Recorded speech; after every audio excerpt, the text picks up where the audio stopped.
Hello সবাইকে, সবার কি অবস্থা? আজকে আমরা টাকা পয়সা ম্যানেজমেন্ট নিয়ে একটু কথাবার্তা বলবো এবং এই ব্যাপারটা একটু হলেও ট্যাবু আমাদের সমাজে। আমরা টাকা পয়সা নিয়ে খুব বেশি কথাবার্তা বলতে পছন্দ করি না, এবং যারা পছন্দ করে, যারা টাকা পয়সা বা মানি ম্যানেজমেন্ট ব্যাপারটা নিয়ে জানতে আগ্রহী, তারা যেটা করে তারা বিদেশি বই পড়ে।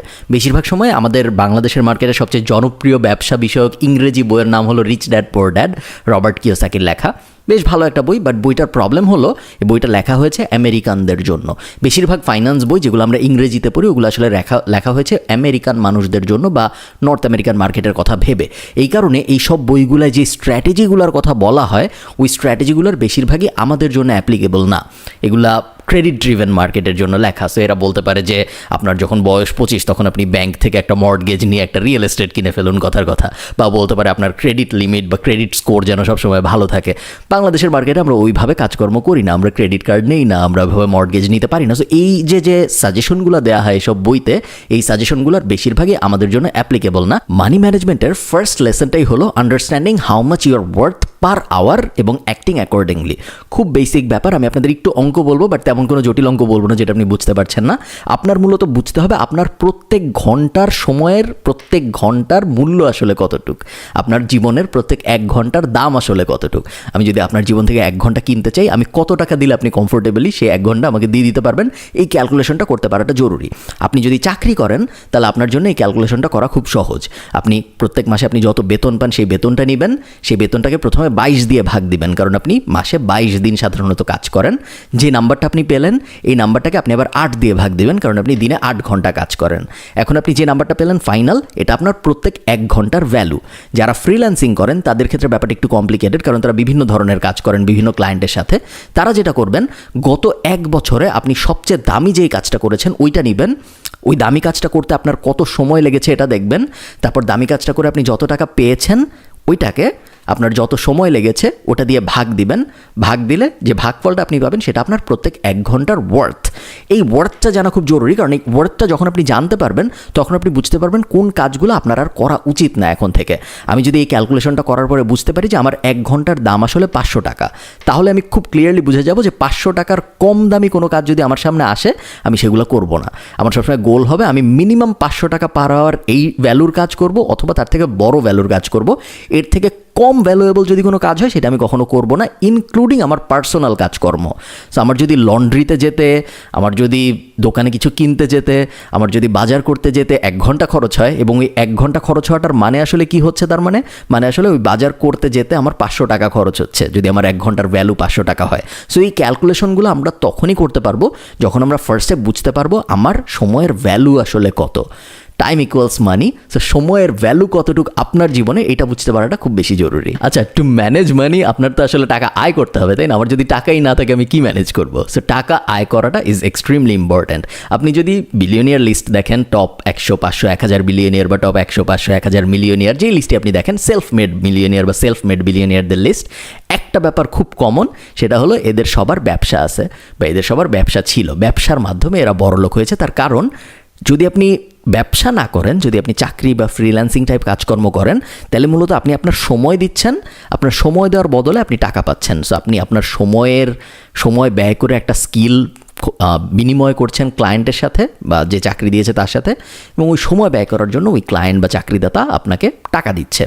এইটা একটা ওয়ার্স্ট ফর্ম অফ ট্রেড, এবং এই ট্রেডের মাধ্যমে মিলিয়নিয়ার বা বিলিয়নিয়ার হইতে পারার, বিলিয়নিয়ার তো হওয়া কখনোই সম্ভব না, মিলিয়নিয়ার হইতে পারার সম্ভাবনা বেশ ক্ষীণ। মিলিয়নিয়ার হইতে 8 কোটি টাকা লাগে। যদি আপনার 8 কোটি টাকা থাকে তাহলে আপনি নিজেকে একজন মিলিয়নিয়ার দাবি করতে পারেন। আপনি যদি একটু চিন্তা করেন, যদি আমার মাসে বেতন হয় 1,80,000 টাকা, মানে হলো আমি ঘন্টায় 1000 টাকা আয় করতেছি, ঘন্টায় 1000 টাকা, দিনে 8000 টাকা, 22 দিনে 1,80,000 টাকা। এটা যদি হয় তাহলে আমার মিলিয়নিয়ার হইতে 40 বছরের মতো লেগে যাবে যদি আমি 1 টাকাও খরচ না করি। এখন এটা তো কোনো রিয়েলিস্টিক কথা হইল না। আমি মাসে 1,80,000 টাকা বেতন পাবো, আমি তো টাকা খরচ করতেই হবে, নাহলে আমি বাঁচবো কীভাবে? সো 100% টাকা তো সেভ করা সম্ভব না। সো আপনি যদি চিন্তা করেন ব্যাপারটা, আসলে চাকরি করে মিলিয়নিয়ার হইতে পারাটা 99% মানুষের ক্ষেত্রেই একটা ইম্পসিবল ব্যাপার, হয়তো 1%-এর ক্ষেত্রে পসিবল। সো আপনার চিন্তা করতে হবে যে চাকরির পাশাপাশি এমন কোনো সাইড হাসেল বা ব্যবসা টাইপ কোনো কিছু আসলেই করা সম্ভব কিনা আপনার বর্তমান অবস্থা থেকে, যেটা আপনাকে একজন মিলিয়নিয়ার হইতে হেল্প করবে। বা মিলিয়নিয়ারই হইতে হবে তা না, আপনাকে আরও বেশি টাকা আয় করতে হেল্প করবে, কারণ বেশি টাকা আয় করতে পারলেই না আপনার টাকা ম্যানেজ করার প্রশ্নটা আসবে। সো ওই যে আমার ফানেলের উপরের দিকের ইনফ্লাক্সটা যদি ভালো না থাকে, তাহলে ভিতরে আমি যাই করি, উপরের থেকে যদি আমার ইনপুটই না আসে, সেক্ষেত্রে তো আর পুরো ব্যাপারটা করে তেমন কোনো লাভ হচ্ছে না। সো এই ব্যাপারটা অবশ্যই আপনি মাথায় রাখবেন। থার্ড পয়েন্টটা ইনভেস্টমেন্ট নিয়ে।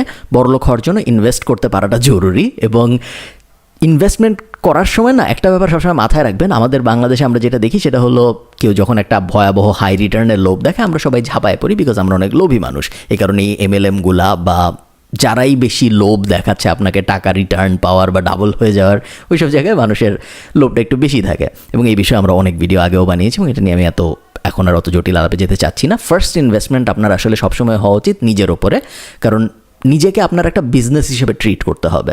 আপনি নিজে একটা বিজনেস, কারণ আপনি নিজে যত ডেভেলপ হবেন, এই বিজনেসটার নিজের টাকা আয়ের সম্ভাবনা তত বাড়বে, কারণ বিজনেসটা আরও ভালো হবে, বিজনেসটা আরও ভালো স্কিল ডেভেলপ করবে, বিজনেসটা আরও ভালো লার্নেড একটা মানুষ হবে, এবং যত নিজের স্কিল বাড়বে তত একটা এন্টিটি হিসেবে আপনি স্ট্রং হচ্ছেন, এই কারণে আপনার টাকা আয়ের অপরচুনিটিও বাড়বে। সো এমন ভাববেন না যে আমি যদি একটা বই পড়তেছি এটা একটা সেলফ ডেভেলপমেন্ট হচ্ছে, আপনি মূলত আপনার বিজনেসে টাকা ঢালতেছেন। এই ক্ষেত্রে আপনার বিজনেসটা আসলে আপনি নিজেই ওভাবে জিনিসটা চিন্তা করবেন। সো ফার্স্ট ইনভেস্টমেন্ট সবসময় হওয়া উচিত নিজের উপরে, বইয়ের মাধ্যমে, প্রাইমারিলি বইয়ের মাধ্যমে, এরপরে কোর্স হতে পারে, অন্যান্য বিভিন্ন জিনিসপত্র হতে পারে, ডিপেন্ডিং অন আপনার ক্রাইটেরিয়া কী বা আপনার ক্যারিয়ারের গোল টোল কী, ওরকম বই সবার জন্য মোটামুটি কমন একটা ভালো ইনভেস্টমেন্ট। বছরে আপনার মিনিমাম 12টা বই পড়া উচিত, নন ফিকশন, যেগুলো আপনাকে ক্যারিয়ারে আগায় যেতে হেল্প করবে। এছাড়া আপনি ফিকশন, মাসুদ রানা টাইপ জিনিসপত্র যত পড়তে চান আপনি পড়তেই পারেন, কোনো সমস্যা নেই। নিজের উপর ইনভেস্ট করা শেষ হইলে সেকেন্ড ইনভেস্টমেন্টটা হবে এমন একটা জায়গায় যে জায়গাটা আপনাকে 7 থেকে 10% রিটার্ন দেবে প্রত্যেক বছরে। হতে পারে পাবলিক মার্কেট, হতে পারে সরকারের সঞ্চয়পত্র, বিমা, হাবিজাবি জিনিসপত্র যা যা আছে সরকারের, ওই সব কোনো কিছুর উপরে। আপনার যদি ব্যাংক ইন্টারেস্ট টাইপ জিনিসপত্র ভালো লাগে, হতে পারে ওই সব জায়গায়। বেসিক্যালি 7 থেকে 10% রিটার্ন আসে আপনার টাকার ওপরে, এরকম একটা জায়গায় আপনি ইনভেস্ট করবেন। 10%-এর বেশি যদি কেউ রিটার্ন দিতে চায়, ট্রাই টু অ্যাভয়েড ইট। 99% ক্ষেত্রে ওটা একটা স্ক্যাম হওয়ার সম্ভাবনা আছে। 7%-এর কম যদি হয় খুব একটা লস হবে তা না। ইনফ্লেশন 4 থেকে 7%, সো 7% যদি আপনি বজায় রাখতে পারেন মিনিমাম, সেই ক্ষেত্রে আপনি সেফ থাকছেন। রিটার্ন আপনার যা আসবে চেষ্টা করুন ওইটাও আবার ইনভেস্ট করে ফেলতে, তাহলে আপনি কম্পাউন্ড ইন্টারেস্টের বেনিফিটটা পাওয়া শুরু করবেন।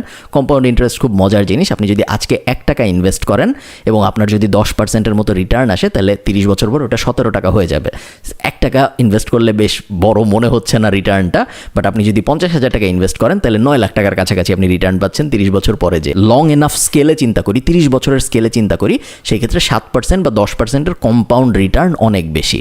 সো ওই ব্যাপারটা মাথায় রাখবেন। খুব বড় লোভী বা লোভ টাইপ কোনো জায়গায় যাওয়ার দরকার নেই। 7 থেকে 10% ইজ সেফ, এরকম জায়গায় ইনভেস্ট করুন, আমি শিওর আপনি সেফ থাকবেন। আগের পয়েন্টে আরেকটা ব্যাপার আমি বলতে ভুলে গিয়েছি, সেটা হলো ইনভেস্টমেন্ট করার সময় একটা ব্যাপার মাথায় রাখতে পারেন। 7 থেকে 10%-এর বেশি যদি আপনি রিটার্ন চান, একটা খুব ভালো উপায় হলো অন্যের ব্যবসায় ইনভেস্ট করার। সো আপনার বন্ধু বান্ধব, আত্মীয় স্বজন, পাড়া প্রতিবেশী এমন কোনো মানুষ যদি থাকে যে ব্যবসা শুরু করছে এবং আসলেই একটা লেজিট ব্যবসা শুরু করেছে, আপনি দেখতে পেরেছেন, আন্দাজে আপনাকে কিছু বুঝাই দিছে এরকম না, ভালো একটা ব্যবসা আপনি দেখতে পাচ্ছেন এবং আপনি দেখছেন যে এই ব্যবসাটা যদি আরেকটু ক্যাপিটাল ইনভেস্ট করা হয় তাহলে ওই ব্যবসাটা গ্রো করার সুযোগ অনেক বেশি। তখন তাদের সাথে যে কথা বলুন, দেখুন তাদের ইনভেস্টমেন্ট দরকার আছে নাকি, ইনভেস্টমেন্টের মাধ্যমে তাদের কোনো হেল্প হবে নাকি। যদি হয়, ওই ইনভেস্টমেন্টগুলোর মাধ্যমে, যেগুলোকে আমরা বলি প্রাইভেট ইনভেস্টমেন্ট, ওই ইনভেস্টমেন্টগুলোর মাধ্যমে আপনি 10 থেকে অনেক বেশি পার্সেন্টের রিটার্ন পেতে পারেন। কখনো কখনো 100, 200, 500% রিটার্নও পেতে পারেন। সো ব্যাপারটাও মাথায় রাখবেন। টাকা জিনিসটার তেমন কোনো ভ্যালু নাই যদি আপনি টাকা দিয়ে কিছু না করেন। টাকার একমাত্র বেনিফিট যদি আপনার কাছে এটাই হয় যে এটা দিয়ে আরও টাকা হবে, তাহলে তো আসলে কোনো লাভ হইলো না। আগেও কাগজ ছিল কিছু, আরও নতুন কিছু কাগজ যুক্ত হইলো জীবনে। এখন তো কাগজও না, আসলে ডিজিটালি যখন হয় তখন আসলে ডিজিটালি হচ্ছে ব্যাপারটা। আগে কিছু নাম্বার ছিল, এখন ওই নাম্বারটার বদলে নতুন একটা নাম্বার আসছে। সো টাকার মূল উদ্দেশ্য কিন্তু আরও টাকা বানানো না। টাকার মূল উদ্দেশ্য হলো টাকার মাধ্যমে আপনার জীবনে যা যা পছন্দ ওই জিনিসগুলো অ্যাচিভ করার চেষ্টা করা। এই বিষয়ে একটা খুব জনপ্রিয় বই আছে, I will teach you to be rich. বইটার নামটা একটু স্ক্যামি, বাট বইটা আসলে বেশ ভালো, রামিত সেঠির বই, এবং এই বইটাও নিউ ইয়র্ক বেস্ট সেলার। যে বইতে উনি মানি ডায়াল নামে একটা কনসেপ্টের কথা বলেছে, যে কোন জিনিসটা আসলে আপনাকে হ্যাপিনেস এনে দেয়, যে জিনিসটার জন্য আপনার খুব বেশি অর্থ খরচ করতে হয় না। অনেকে আছে দেখবেন যে সকালবেলা স্টারবাক্সে যে বা একটা দোকানে যে চা খেতে, আমাদের গলির সামনের দোকানে যে চা খেতে, এবং ওই দিনের খবরাখবর নিয়ে আরও যারা চা খেতে এসেছে তাদের সাথে আলাপ করতে পছন্দ করে। এখন আপনি যদি তাকে বলেন যে প্রত্যেক দিন তুমি 50 টাকা খরচ করতেছো ওই দোকানে, যে প্রত্যেক দিন যদি 50 টাকা খরচ না করতে আমাদের মাসে 1500 টাকা বাঁচতো, এই 1500 টাকার কম্পাউন্ড ইন্টারেস্ট 30 বছর পরে যে হয়তো 10,000 টাকা, সেটা কইরো না। এটা খুব একটা ভালো আইডিয়া না, বিকজ ওইটার মাধ্যমে আপনি একটা হ্যাপিনেস পাচ্ছেন, যে ব্যাপারটা খুব জরুরি। টাকার ইন্ট্রিনজিক কোনো ভ্যালু নাই অ্যাজ লং অ্যাজ আপনি মানে আনলেস আপনি টাকাটাকে কনভার্ট করে অন্য কিছুতে হ্যাপিনেসটা ডিরাইভ করতে না পারছেন। যদি আপনি টাকাকে শুধু ওইভাবেই দেখেন, এই মানি ম্যানেজমেন্টের ক্ষেত্রে এই ব্যাপারগুলো কেউ বলে না, তার কারণ সবাই ভাবে যে টাকার থেকে আরও টাকা কীভাবে আসবে, ওই অত টাকা থেকে আরও টাকা কীভাবে আসবে। টাকা খুব ইম্পর্ট্যান্ট জিনিস, এবং আপনারা জানেন আমি ফাইন্যান্স, পার্সোনাল ফাইন্যান্স, ব্যবসা এগুলো নিয়ে আমি সবসময় কথাবার্তা বলি, because I know money is very important. But টাকার মূল ইম্পর্টেন্স কিন্তু এইটা না যে এটা দিয়ে আরও টাকা হবে। টাকার মূল ইম্পর্টেন্স হলো টাকাটা আপনাকে ফ্রিডম দিবে, এবং টাকাটা আপনাকে আপনি যা করতে চান সেইটা করার সুযোগ দিবে। আপনার ইচ্ছা, আপনার শখ, আপনার স্বপ্ন ওগুলো পূরণ করার সুযোগ দিবে। সো ওই ব্যাপারটা কখনো আপনি ভুলে যাবেন না। ভালো থাকেন সবাই, সবার সাথে আমার দেখা হবে পরের ভিডিওতে। এই ভিডিওটা ভালো লাগলে নিচে অবশ্যই একটা লাইক দিয়ে যাবেন। টাটা।